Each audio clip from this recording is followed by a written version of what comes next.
So I found this plaque for Psalm 23 at a thrift store for $2, $2.50, and it was really dirty. It's kind of faded. The colors are kind of janky, I would say. But I have a friend who really, really loves this psalm specifically, and she's always saying how she wants to memorize it. She really wants to learn it from heart by heart. So I thought this would be such a good gift, something really cool to make her.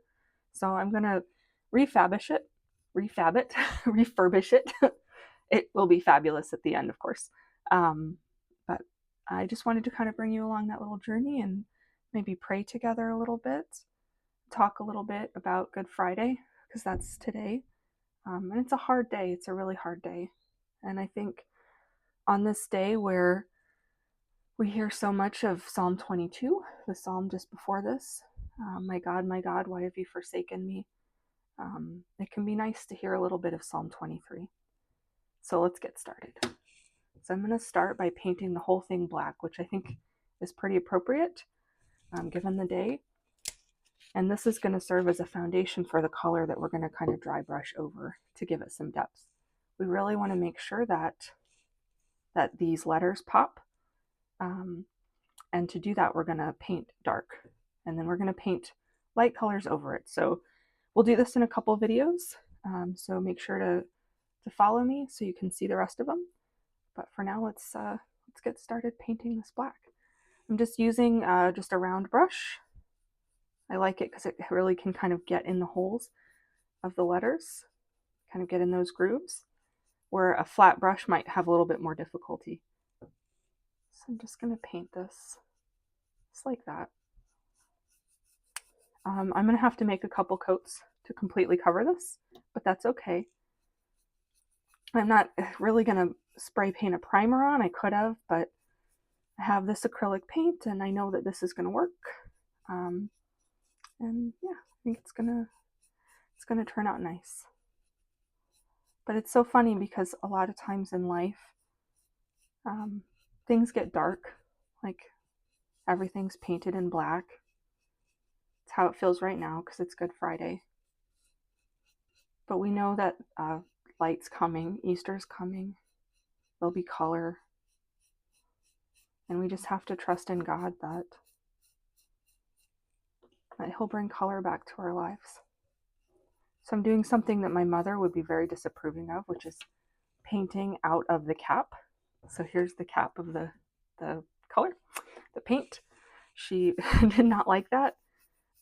It's probably not the best thing to do because it makes your paint last less long. But this is black, and this isn't going to last a long time because black is the foundation for a lot of pieces. So it's okay. Just going to keep painting. So this, I don't know specifically what translation this is. It might be like a King James. I really like the New Standard Edition, and especially this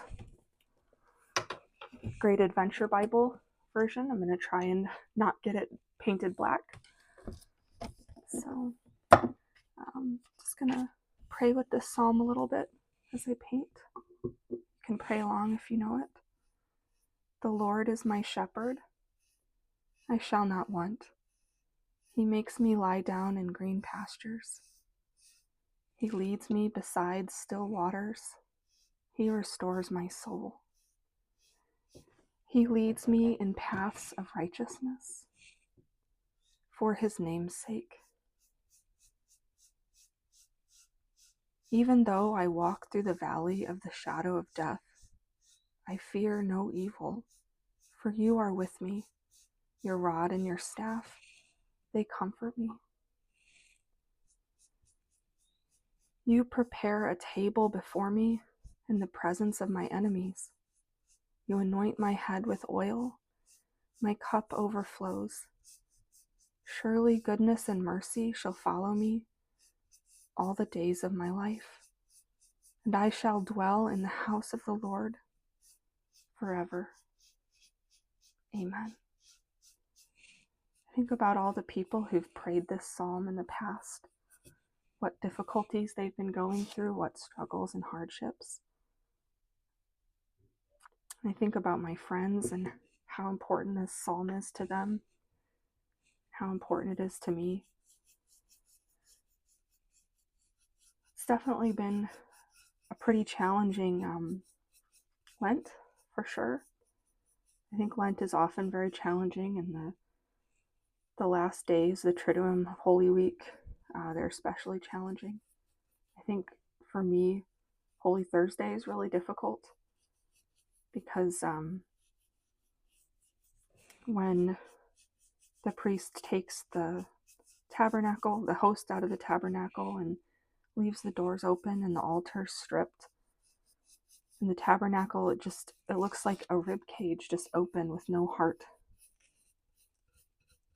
And he takes the candle and puts it in the sacristy with the reserved host. And the church, which once felt like so safe and beautiful and like home, it doesn't feel like any of those things anymore. It just hurts. So usually for me, that's a really difficult day. Good Friday's a difficult day too, because we're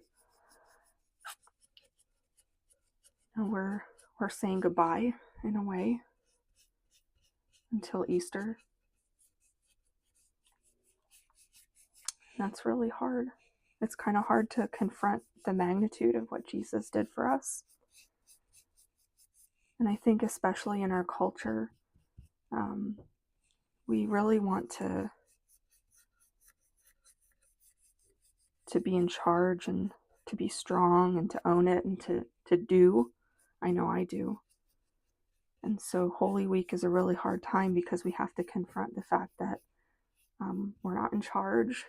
We can't do. There's really nothing that we can do that will pay Jesus back for what he did for us. There's nothing that we can do that will earn that. All we can do is love him and just walk with him in this really challenging time. So now we've covered everything in black, and we'll wait for it to dry, and then we'll probably put another coat on it. So there we go. So just know that I'm praying for all of you, anyone who's watching this Lent or in the future, maybe in another Lent. I'm praying that every day brings you closer to God, and that he will hold you in the palm of his hand, and that you may be blessed in time and in eternity. This is Jessica with Jesus is Fire, wishing you a very blessed Lent and a wonderful Easter.